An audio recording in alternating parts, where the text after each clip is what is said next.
All right, everybody, welcome back to the Move podcast, brought to you in conjunction with our good friends at PowerDot. We're talking about 7 of our best days, the best of the Blue Train. If you haven't figured it out yet, we're going in chronological order. We did 99, we did 2000. This year is 2001. Doesn't take a rocket scientist to figure out which stage we're going to talk about. Big shout out, though, to the folks at PowerDot. Got the Strava Challenge going over there, the Grand Tour Challenge. 402,000 people on the Strava Challenge. I believe that's either a record or damn close.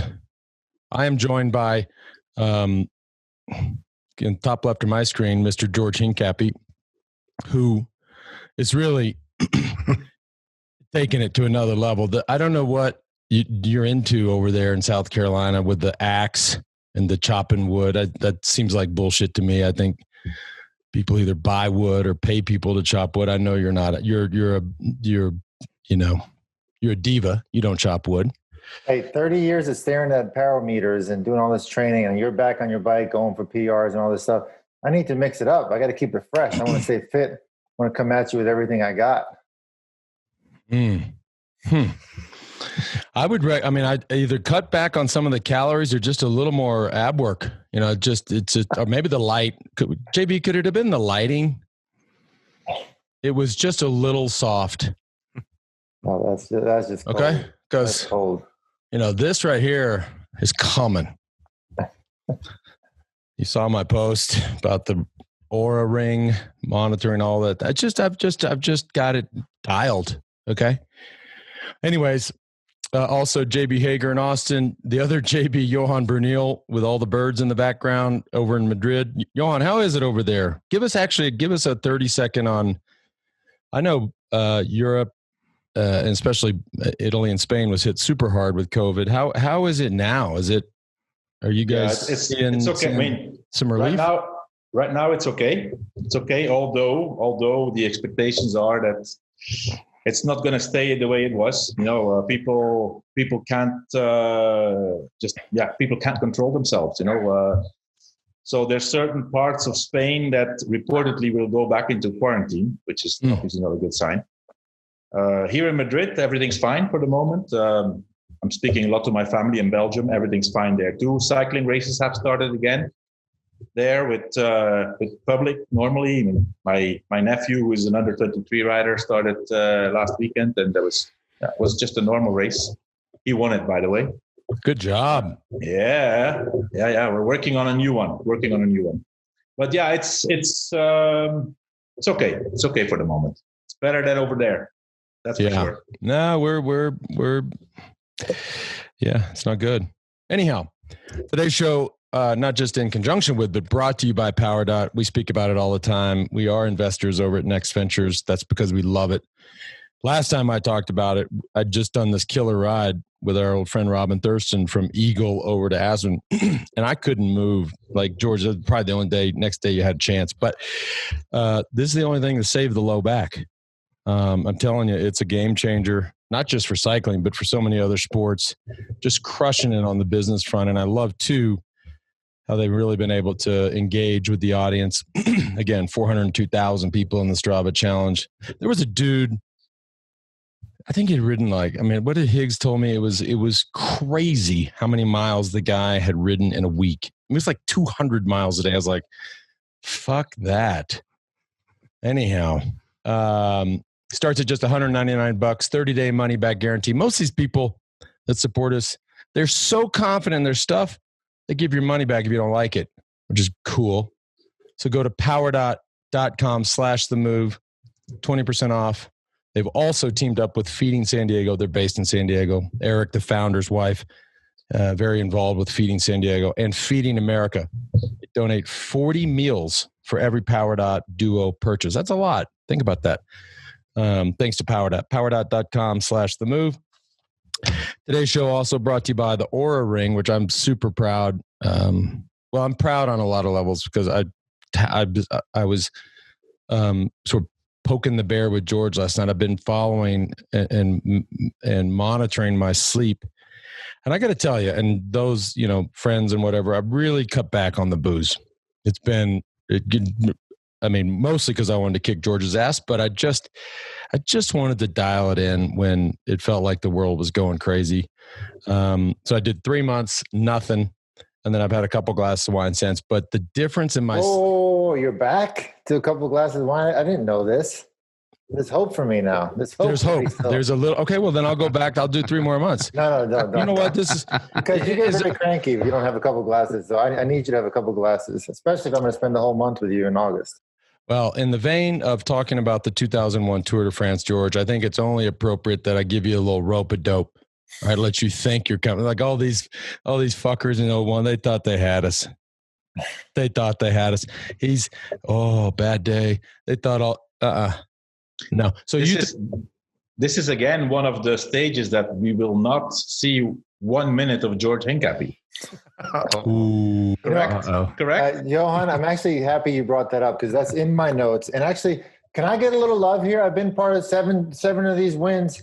Every freaking stage you've picked, like I'm not going to have 1 minute of FaceTime in there. So I need a little bit of like 2004 Roubaix, or well, we did have the Passage du Bois. I'm sorry, the first stage I had. Weren't you the guy that we actually wanted to pick one of the stages, the stage that you won, and you were the guy that said, "Oh, I don't know."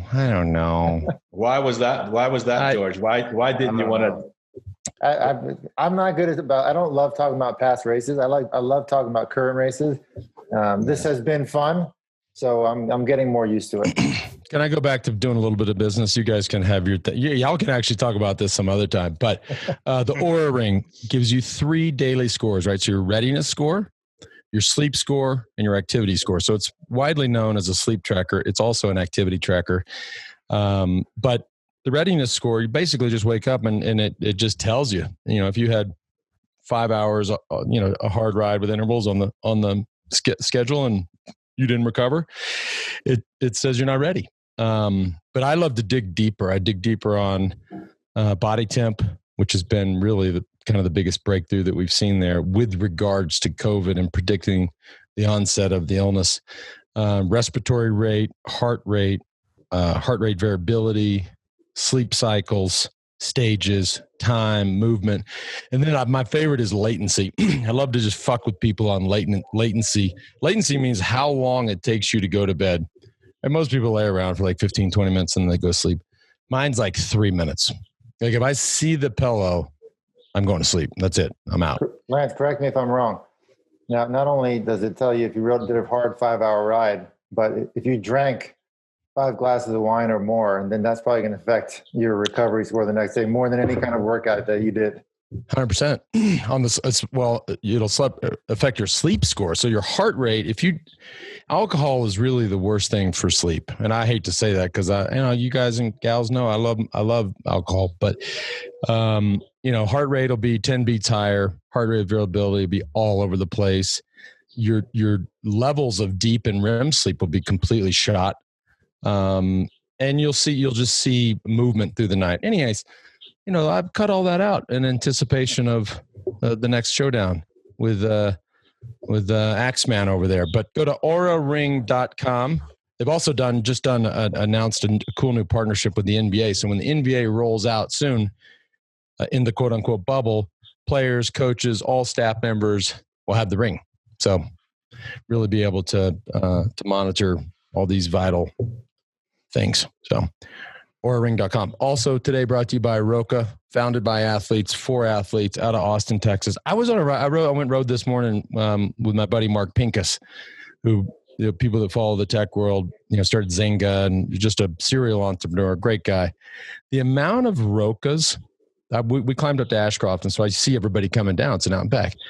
The amount of Rocas I saw I was like, what's going on here? In the old days, you saw, who you saw or whatever.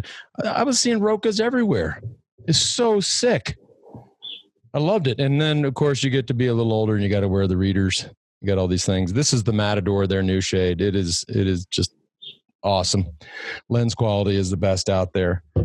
Sponsored sponsors a bunch of great athletes. Obviously, it would be really cool if we could see these athletes perform, but this is just a funky time. For our listeners and viewers, 25% off their first purchase. Go to roka.com/themove. That's ROKA.com/themove. And be like all these other people that were coming down from Ashcroft. Actually, Pincus wasn't. I got to get Pincus on it. I saw him everywhere. I was like, I think this shit's catching on. Awesome. All right, boys, let's, we got, today I'm excited. Y'all probably tell I'm excited, even though I was late. The 2001 stage to Alps d'Huez was, when I look back on those 7 years, it was really, it was just we couldn't have planned that, right, Johan? We had our own plan for how we were going to control the stage. And T-Mobile came in and just said, no, we're going to control the stage because we think, we're the best, or this is how this script is going to unfold. And we had to just completely adapt. And the way that it unfolded with, just in my mind, and I was going, it was really, I don't know, my ego was out of control. I was like, these motherfuckers, they're going to come in here. Like I'd won 2. We had been performing well on the tour. Why would you want to show up and put your entire team on the front and just completely disrespect us? Like, we are the champs. So I'm back there going, I was so fucking mad. And I thought, okay, fuck them. Let's just play like we're terrible. And then that's when it all unfolded, right, Johan? And I just naturally, I don't know, George was you were already dropped, I think, George. I was, that's correct. No, but T-Mobile, I think it was still Telekom at that time. Telekom. They were pink. Yeah, but anyway, so it was Madeleine, Glandon, Alpe d'Huez, and on the Madeleine, which was the first big mountain of the Tour de France, also because it was the first mountain stage. They basically went in and they started to pull. And we said, okay, what do we do now? So a lot of times this stage has been nicknamed the Look. I would rather call it the Bluff. Right. That's probably a better name. Yep. And we'll see during the footage why it's called the Bluff. Was the goal going into that stage to control the tempo up the climb? Absolutely. You guys to control it, and they yeah. Like any stage, any first time it was a mountain stage, we would try to control the stage, and then on the last climb, Lance would try to make the difference, and that sets the record for the rest of the Tour de France. Basically, that's how we raced. Right. Yeah, and you're right, JB. That was our goal. Now, and I think what makes this show interesting is we'll tell y'all whatever you want to know, and we're going to tell you exactly the way it happened. We were listening. We probably touched on this in other tours, but we were listening to Telekom, right? So everybody, was a stupid game. Everybody listened to everybody. Everybody had race radio. Everybody had scanners. The only difference was that Johan speaks like 6 languages, so he's the only one that can understand all the different teams. Well, there's fun way. You're right. There's fun ways to play games like that. But we were listening to Rudy Pevenage and Telekom talk about us, right? And so Johan is hearing Rudy. Well, Johan, you can tell us what Rudy was saying, but and it just helped us perpetuate. It was an act. It became a complete act, but it wouldn't have been. It wouldn't have unfolded the way that it did if we weren't able to listen to them. And by the way, they were listening to us too. So we just, Johan is about, let me think, 10,000 times smarter than Rudy Pevenage. So this makes it already unfair. But so Johan knew that they were listening. And so, but what was, Johan, take us back. No, what was, there was a lot going. There's a lot of things to take into the game, because of course, we all the teams were listening to each other. So I could hear from them, okay, Armstrong is in the back, he's not where he usually is, even if T-Mobile was pulling, then Lance and the team would still be just behind, but they weren't. They were at the back of that 30-something rider group. Then on top of that, the journalists and the TV cameras were confused, So they were on lands, close up on lands. He made it seem like he was suffering. Then during the race, it was often the case that the TV came to make an interview. So the TV came to ask me, what's wrong with Lance? What's wrong with Lance? And so we all have TVs. We all have TVs in the car. And so, I said, yeah, well, I don't know. This is not usual. We don't have much communication. I don't really know. I think he's all right, but it's definitely not the way he's used to look. And so, of course, they took that on board. And it only made them basically believe in the whole thing and keep pulling for the rest of the stage, basically. Yeah, and that's and it was funny because at that point, Johan, again, we had Chechu, we had Heras. Who else was left up there? With the 30 guys, it was only Chechu and Heras. So here I am, and of course Johan speaks fluent Spanish. I like to think I speak some Spanish, but Chechu's English is good, as you'll hear. He's potentially one of our surprise guests later. But I looked at these guys, especially Roberto, and I said, esperamos. Miramos, decidemos, atacamos. And Roberto Harris, when I said that to him, he was like, this motherfucker is crazy.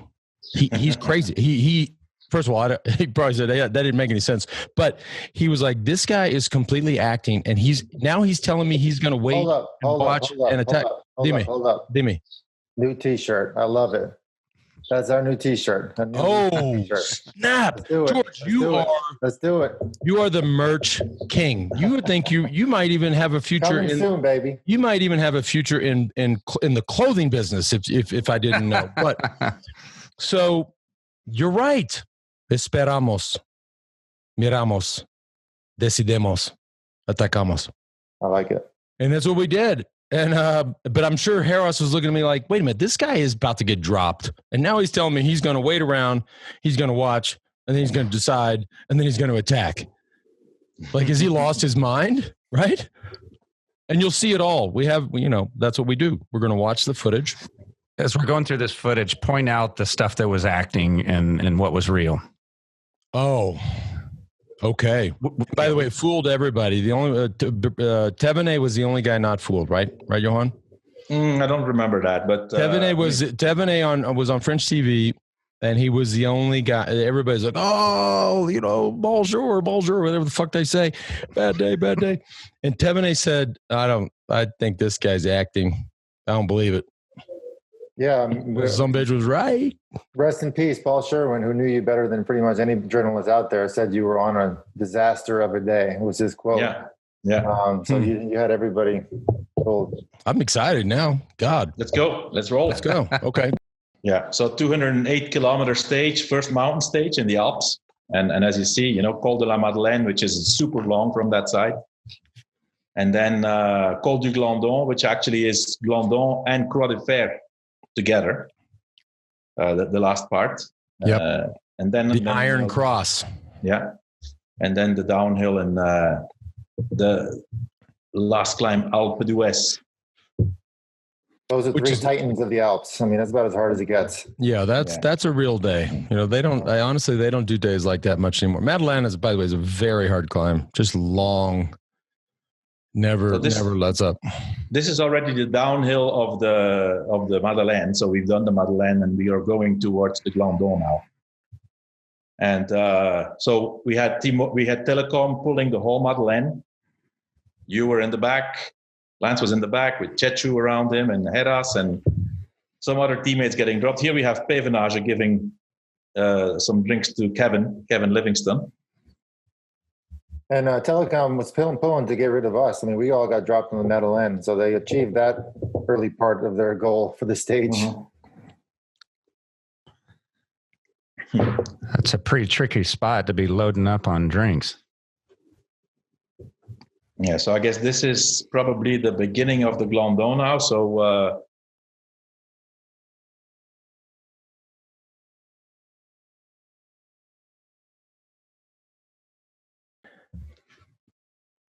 Go ahead. One thing I want to touch about one thing real quick before we start talking about the stage. Lance was 34 minutes behind the overall leader at this point, which is kind of mind-boggling if you think about it. You would never see that these days. I was super nervous about it. I remember we let that breakaway go on early on in the race, thinking, how can we let this group get so long? But it was definitely a tactical play. We didn't want to do all the work. We wanted other teams to work. We all started working towards the end of that initial stage to bring it back from like 40 minutes to 34 minutes, but still. The guy leading the race at the time had a 34-minute gap on Lance. Yeah. I mean, think about it. I mean, 34 minutes is, at this level, let's just say the average speed of the race is always right around 40 kilometers an hour. They are 12 miles, 13 miles, 20 to 22K up the road. Like, think about that. How big's your lead? Oh, I'm 12 miles ahead. That's fucking crazy.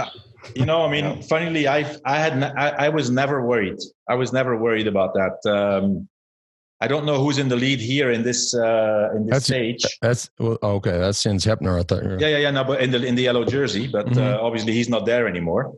And then the guy from the very beginning, I had identified the guy as François Simon as the main guy, and he will be in yellow after this stage. But he was never really a real threat. Although he hung on a little bit longer than we expected. He was a pannenkoeken.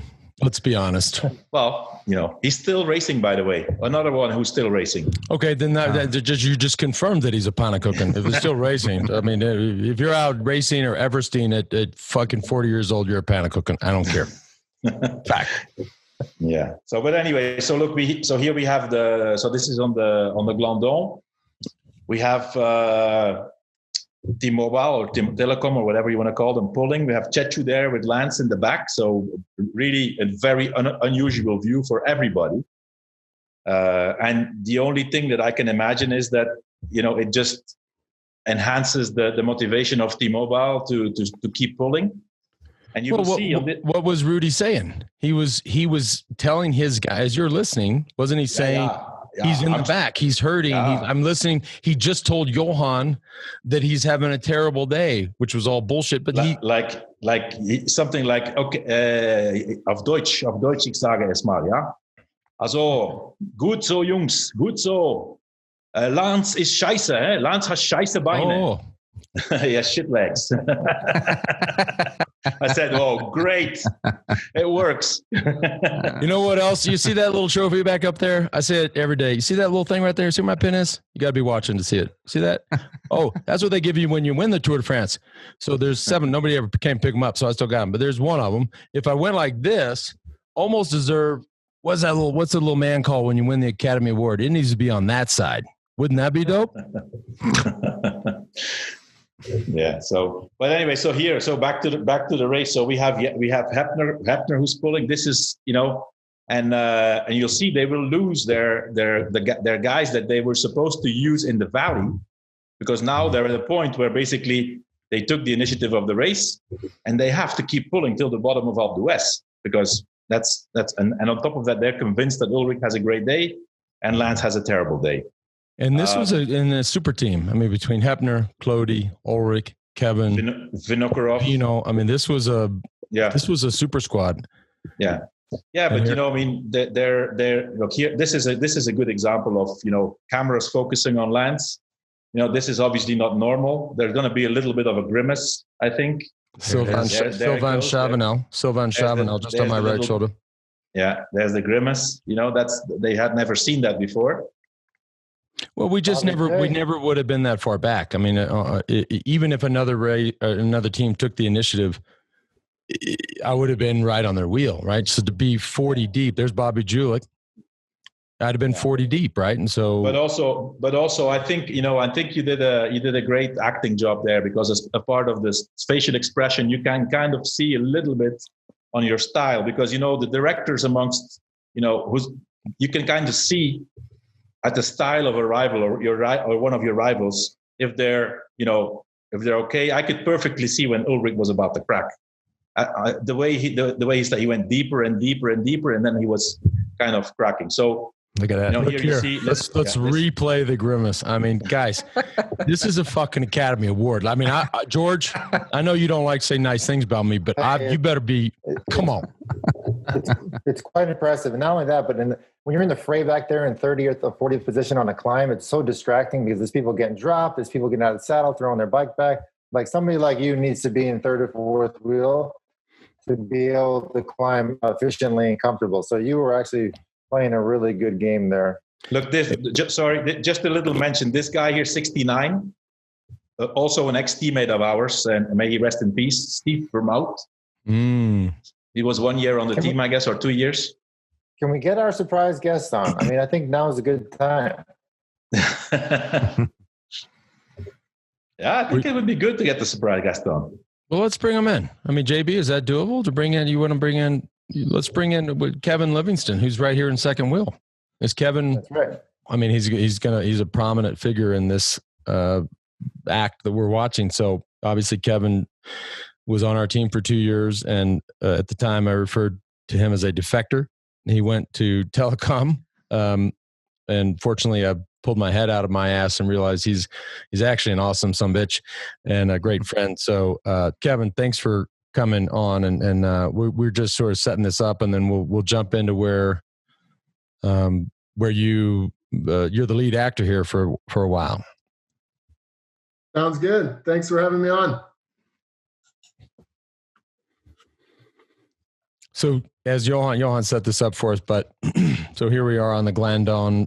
There's one of the Simons going out the back. But Johan, I think you even said, so he ends up getting the jersey after this day, correct? Yeah, he gets the yellow jersey. He was, from all the guys of that early breakaway in one of the earlier stages, he was probably the best climber. So that's why, I wasn't really worried. Look, here this is an interesting thing to see. So just before, in front of Simon, you have Vino, who's on the radio, Vinokurov, and he's probably saying he's like 4 or 5 places behind Lance and probably radioing, "He looks like shit, guys. Come on, keep going." I mean, Kevin, I don't know if you remember, but maybe you can confirm if that's what was the case. Yeah, no, I definitely do remember, and I think more post stage, I kind of figured out and heard more about sort of what was going on back there a little bit more. So it's kind of hard. It's hard, as the years go by and the stories with it and everything. I do remember going back to the car, I think, and Rudy Pevenage saying something to me about is Lance struggling? You think he's having a bad day? And as you can tell, I mean, the team, we kind of set out that day to take charge. We had a strong team, and Jan wanted to kind of approach it sort of Lance style, put the guys to work, put us to work and see what he could do. But I do kind of remember being at the car sort of thinking, what kind of question is that? Like, well, I'm sure he's fine. Like, what's the deal? And then we were back on the front. It's interesting to see footage too, as Vino also became a better climber, to actually see him back there struggling while we're on the front.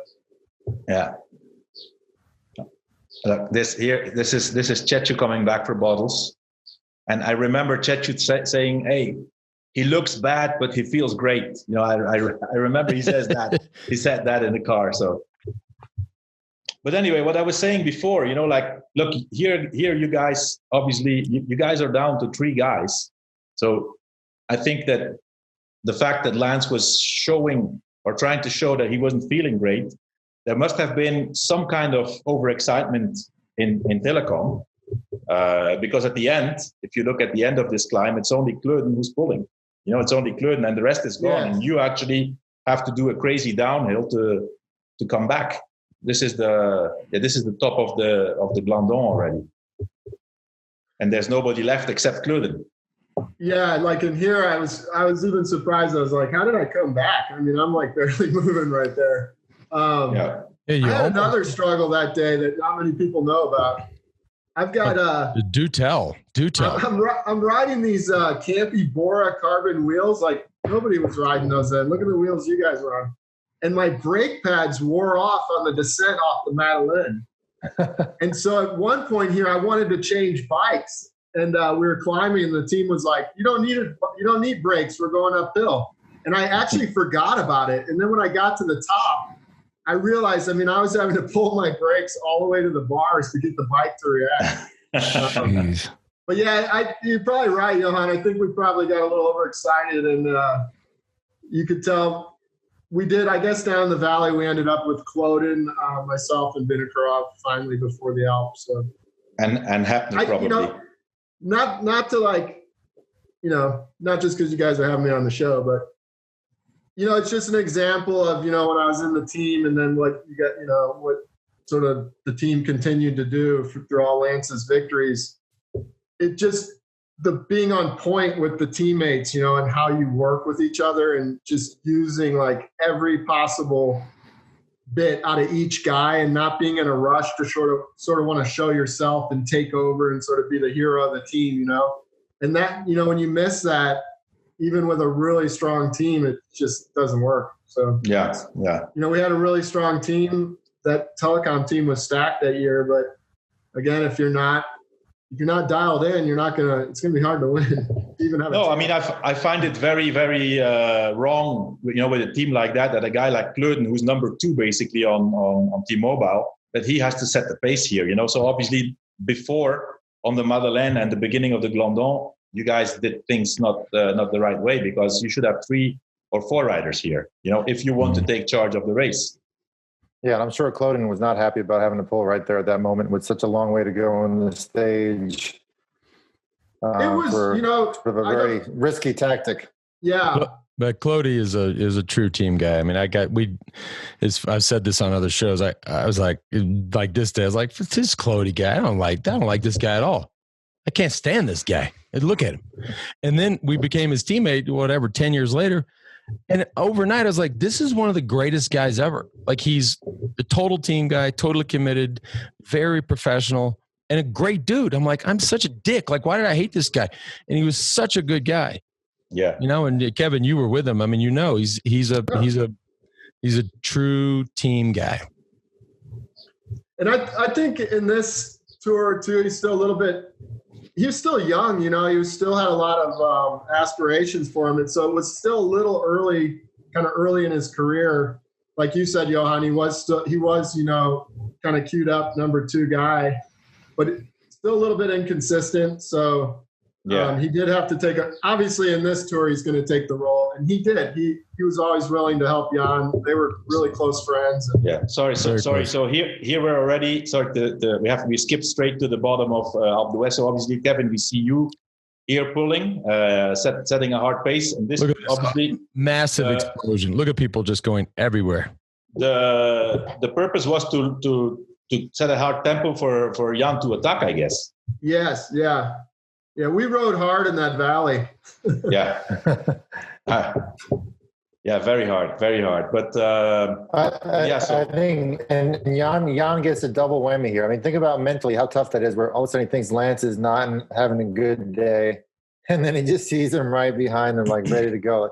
That was just a double whammy for Jan. That must have been super hard. Actually, he didn't recover. I think he lost like 4.5 minutes on this day. No, 2 minutes. 2 minutes. Yeah, 2 minutes. But nonetheless, you're being told all day, and then surely he knows that I'm right there on his wheel. I have Chechu Rubiera on my wheel, so I've got support. Kevin's day, your work day is done there, so you're sitting up recovering. But yeah, he's probably thinking, wait a minute, what?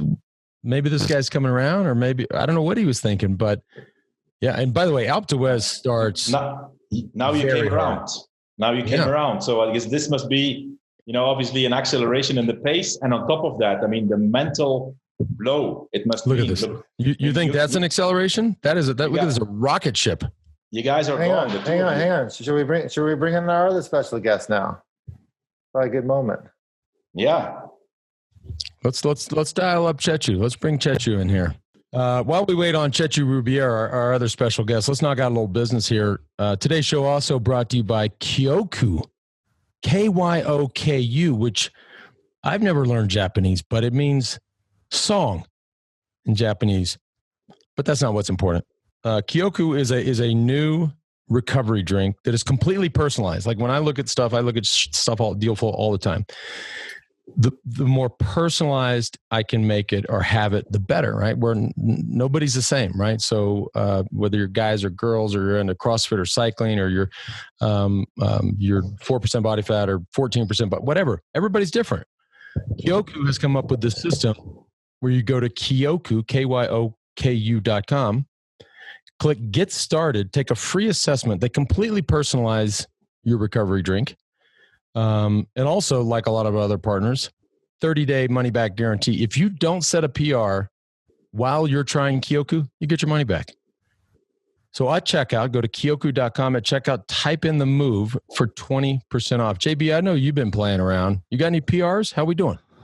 Yeah, I'm 2 weeks into using it daily. So Lance, and I got pretty happy with it. The other day when I was looking at your Strava, I said it turns out you did have a PR, but unfortunately it was a downhill PR, so it doesn't really mean anything. I think you need a couple more days in Kyoku to get ready. Okay. But anyways, you know what needs to a PR is your internet at your house. It's just dog shit. But maybe we can feed your internet service some Kyoku. It is unbelievable. Is that like South Carolina internet? But no, it was a downhill, but whatever. And I actually, that was the descent off the Hobbit Trail here. And I went up as hard as I could. I sort of thought I would get a PR. I did see a friend on the way up that I kind of been blowing off a little bit late. Not blowing off, but just I've been busy. Hadn't gotten back to him, my buddy Derek. And he stopped me and we talked Derek, don't take it personal. He doesn't get back to anybody. That's true. But I talked to him for like 30 seconds. Otherwise, I would have had an uphill PR. Anyways, Kyoku.com, buy code THEMOVE, 20% off. If you don't set a PR, get your money back. Today's show also brought to you by Ventum. I've been on this bike the last month or so. Their new road bike is, talk about rocket ships.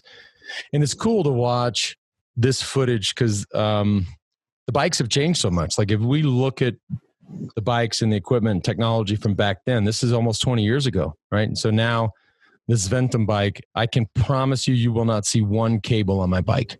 It's unbelievable. Got the special We Do paint job, all the icons.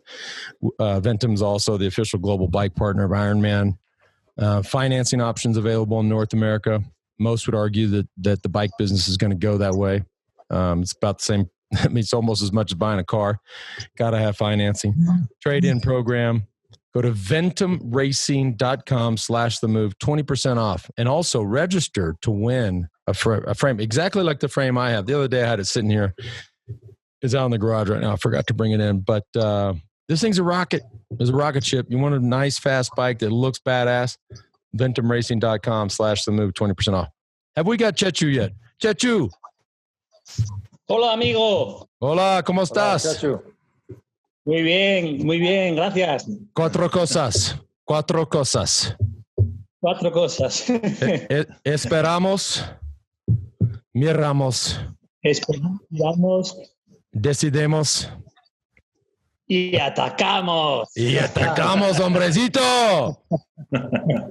So this is, again, look at the devil in the back, this dirty German guy. This guy's a German, by the way, Didier, what's his name? But Didi Zemf. And Chechu just said, so this whole day, of course, we'd play possum, basically. And Chechu comes to the front and just lights up the race, and everybody must be going, wait a second. What just happened? Like, this was not the way it was supposed to be. And here, just after this turn, this is the first big turn, right, Johan? And then this is, of course, the moment where everybody, it was, probably one of the most popular Chechu just fucking going in fuego. And this is the moment that everybody talks about, right? But I'm going to be very honest and very transparent about exactly what was going through my head. Here's Vinokurov getting dropped. Thank God. We'll cut back to it. So we might have even missed the look, but there was a moment where I looked back and everybody took that photo. Most people said he's looking straight at Jan, and he was taunting him, essentially going, you coming with me or not? The truth here. So right here, I was looking straight through Jan and straight at Chechu. In my mind, I'm thinking, okay, I'm going to attack. But if this goes wrong, how close is my nearest help, right? So Chechu's there. Johan was going to tell him to keep his pace. If I blow up, who's going to come save me? So for as much as been reported about the taunt, the look, right? I actually didn't even see Jan. I was looking back going, who is going to save my ass when I make a stupid move? It, of course, worked out in the end, but it wasn't at Jan. That's the crazy thing. And that's the God's honest truth. I think Chechu was thinking there, thank God that it did work, because there was no chance he was coming back after the pace that he set in that first kilometer of Alpe d'Huez. No, we still had Roberto Heras, who could have come to the rescue at some point. But basically here, what you see is, like obviously Jan is in trouble, and normally he should have Kleuden with him to pull him up the mountain, right? So that would be the ideal strategy if they hadn't burned all their matches on the Madeleine and the Glandon. Yep. And Francois Simon, who ends up, there's Mr. Chechu. Chechu, this is not, I was hoping you would be closer in case I blew up there. There is no way. I don't think so, Clint. But this is, and when I look back on these 7 years, and there was a bunch of moments where you just had to go as hard as you possibly could. This was quite possibly on a good day. I've had bad days where you have to go. It's like a different kind of going hard. This was as hard as I could possibly go on a bike. I mean, I just. So Lance, go back to that. I mean, because think about Chechu at that time was top 20 climber in the world. Chechu, talk about how hard you actually went at the bottom of that climb. Like, what was Lance saying to you? What was Johan saying to you? Yeah. And what kind of mindset were you in when you hit the bottom of Alpe d'Huez? Well, I think maybe I went too deep, because normally I should probably go for longer, for trying to regulate and to make at least 1/4 of the climb. But I went too deep, and obviously Lance was super strong. And he could keep.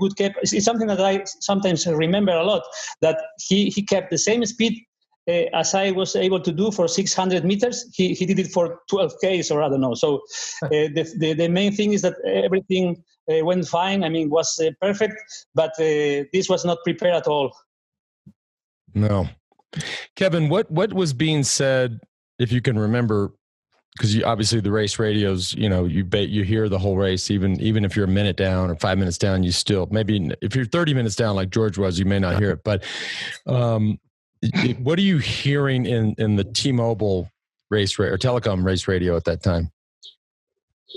I don't really remember hearing much on the radio, but I do remember, when I fell off there, I got dropped there at the base, and you know how it is. Well, you guys, you don't know how it is, but some of us others do. But, you can feel the energy of the race, when something really big is happening, just by the cars, the reaction of the directors, and, the horns going off, all the motorcycles. And I remember when I was fading away there, I was like, man, something's going down here. And by the time the Team Telekom car got to me with our director, Rudy Pevenage, I was surprised, because he was like pretty deflated, and he was just like, Jan's dropped, Lance dropped Jan, like race is over, like that quick. I couldn't believe that it had transpired in like 30 seconds. It felt like that. And that was kind of the energy at the bottom. I don't remember if there's any radio talk after that, but I thought that was a pretty quick. And I'm even surprised here, watching years later, how long you were off the front, how quick you guys kind of did that. And you rode the whole climb off the front. So. Well, this just isn't, as we watch modern cycling or current cycling today, it's not.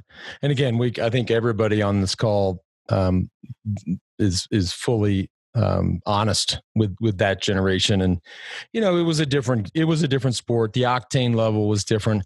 It definitely made things like that possible. You watch the current racing is more calculated, is more tactical, more cat and mouse. Some might even argue more, a little more boring.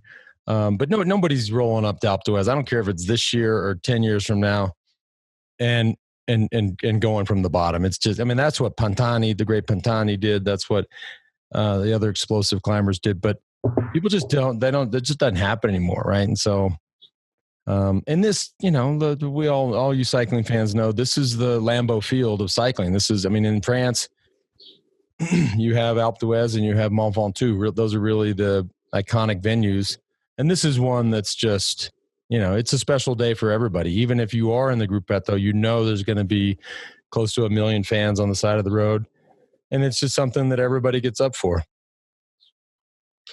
But how many times, though, do you think you made a move like that, though, in those 7 tours? Because if I think about back to another year like Ventoux, I remember I was the last guy, I think, there, but that was 10K to go.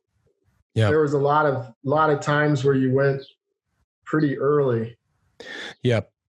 Yeah. No, that was our, and again, I don't know. I think this was not long after you saw Marco Pantani do things like that, either in the Giro or the Tour. And so, I don't know. I was equally offended and inspired by things like that. So I always, kind of in my dipshit head, was like, well, if he can do it, I can do it, kind of thing, right? And so, not that that's,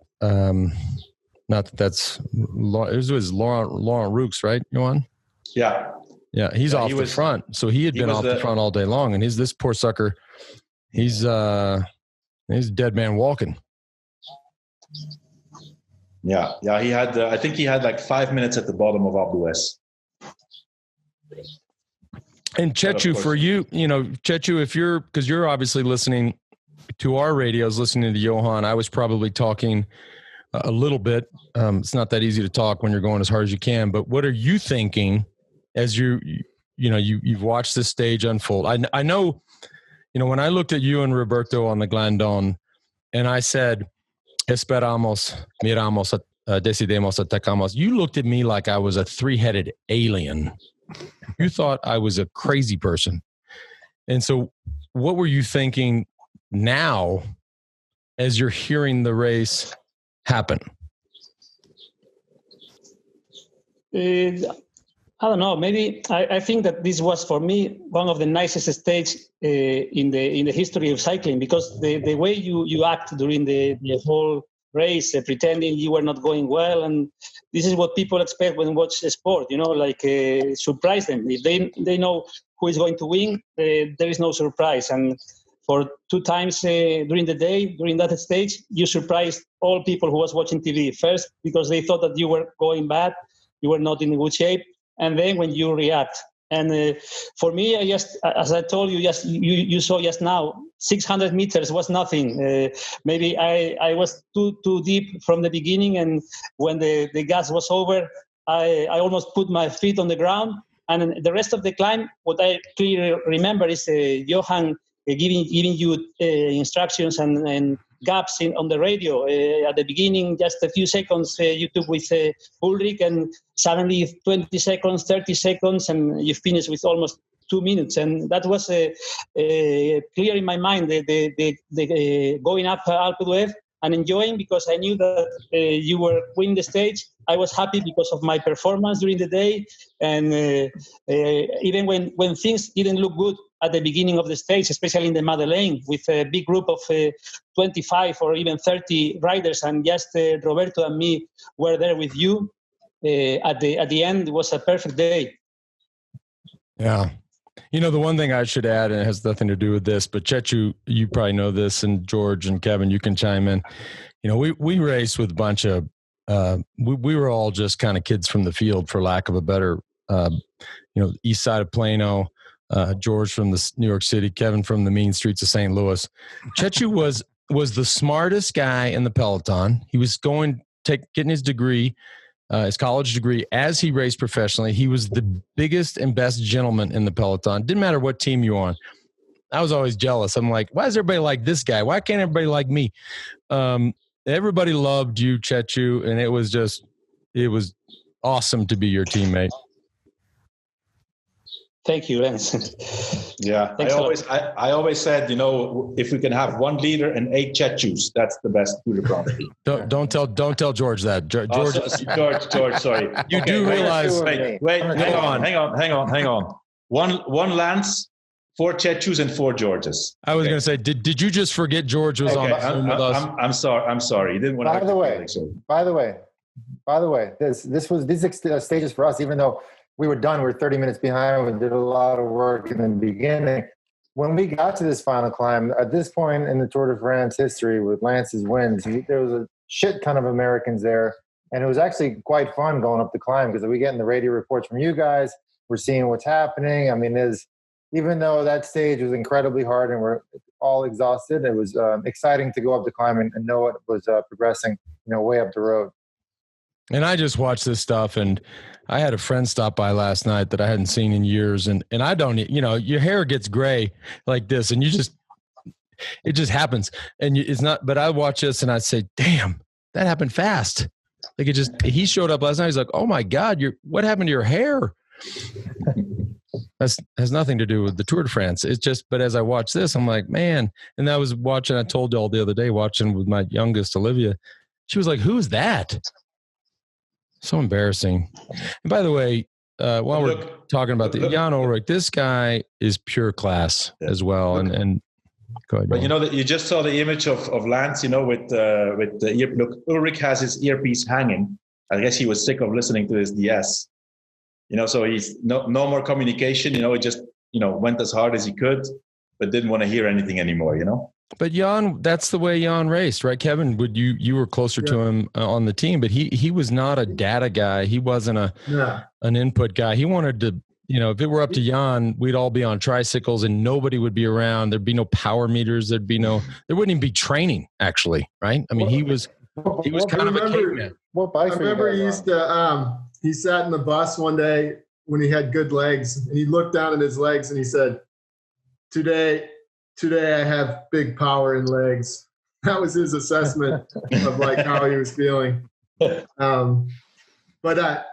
going back, Lance, real quick to about Chechu is I remember a stage at the Tour, and I'd left the team. I was in Telekom, and he came over, and I think it was a time trial. Maybe I don't even know if there was a team time trial, whatever there was, but he just came by, just kind of, and him and I rolled out in the road there at the same time. He probably doesn't remember this, but he was like, "Hey, congratulations. You're so impressive how strong you are, and you're doing a really great job. And man, it's, have a great rest of the tour here." I was like, is this guy joking? Is he messing with my head? Right.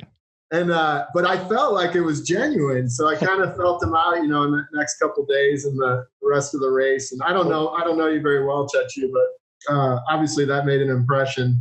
I was like, okay, this is a genuine and really good person. So. He was being completely honest. Not to go overboard on how much everybody loved Chechu, but there was another story as well. One year, Chechu, I don't know if you remember, you had a bad stomach. You're at the back of the pack, and Euskaltel is at the front, chasing down a breakaway, hammering it. And all the Spanish guys loved you so much that I went up to one of the main guys at Euskaltel. I said, "Hey, man, your boy Chechu, he's not feeling good. He's at the sick." 30 seconds later, they were off the front because they were like, "No, we can't mess with Chechu right now. They're all slow down." This guy, he's like, that's the shit they do for the Dalai Lama, Mother Teresa, those are all true stories. God, thank God I was around all you nice guys. Thank you, Rob. Yeah. I think it'd be fun to ask Kevin, what was it like going into that stage? There was obviously a lot of confidence in Jan and Telekom. And then what was it like at dinner that night? No, like I said, that moment at the base of the Alps sort of felt, you could feel the balloon kind of pop. But in going back to Jan and like Lance was saying, he's pretty simple, pretty just driven, and a very, the guy, it was Lance, then Jan, then the rest of the Tour de France. There was a separation there for sure. And, I liked his attitude. He would wait for me. Any of the guys, the team that worked for him, he would wait at the camper or the bus until you came. And he would come out and greet me on any day that we tried to beat you guys. He would step out and give me his hand and a hug or something. And he just had this attitude we'll try again tomorrow. He's like, I'll try again tomorrow. So yeah. I like that. He was kind of simple. Wait, Kevin, he would wait for you after the stage? Because, I mean, Lance would be back getting massages and having whatever ripped cereal, watching highlights of the race already back at the hotel. That's right. You're exactly right. But how far behind were you, George? I mean, come on, I was a couple minutes. I was halfway through Gone to the Wind by the time you got home, George. That was George and Kevin. That's the explanation of in '99 that Kevin was in one camper and George was in the other camper. Otherwise, we'd have to wait too long. Yeah. Kevin was in Chitty Chitty Bang Bang 1 and George was in Chitty Chitty Bang Bang 2. Chechu, you see that, right? I'm pointing at it. You see it on the mantle up there? Okay. That's the cup. That's the trophy. That's the trophy they give you for winning the tour. And I got 7 of them. That's only one. The other 6 are in Austin, but nobody came to pick them up, so I'm keeping them. But I got 2 of them because of you, Kevin. I got 7 of them because of you, George and Johan. And I got, Chechu, how many because of you? I guess 5 of them because of you. 5, right?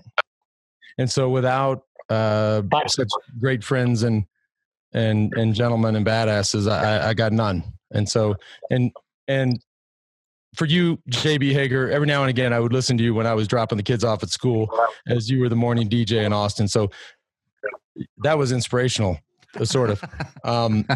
But none of that's possible. What a dream. It's a dream. There was a dream come true being able to do it. And it's actually a dream come true to bring it all the way full circle and have everybody talking about a day that was very, very special for me. For me too, Alens. For me, it was a really special day. I keep that nice memories in my mind, and many times come back.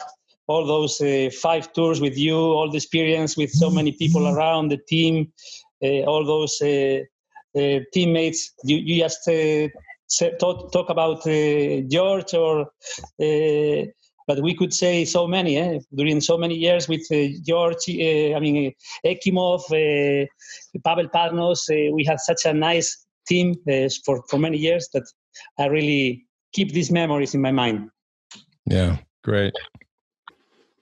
All right, boys, let's we can wrap it up. I'm going to go, George is going to go do some more axe work and cut some logs in the yard, which is what he's doing in his spare time. I'm going to go get on yet another Zoom. And Johan's going to go outside and play with his unicorns. Never mind. All right. Thanks for tuning in. And for everybody that tuned in live, all of our members, hopefully this all panned out, and hopefully we didn't look too unorganized and amateurish, but I think they got an extra treat seeing a little under the hood there. By the way, it's always like this. I mean, it's like, oh God. Yeah, I just realized this too. This isn't staged, guys, but whoa, yeah, huh? Look at that, Becky. Chechu said. Becky just walked in and put those up. Memories. All right, boys. Thanks for being here, and we'll do it again soon. Okay. Thanks, everybody. Everybody be safe, be healthy. See y'all. Thank you. Thanks, y'all. Ciao. Ciao.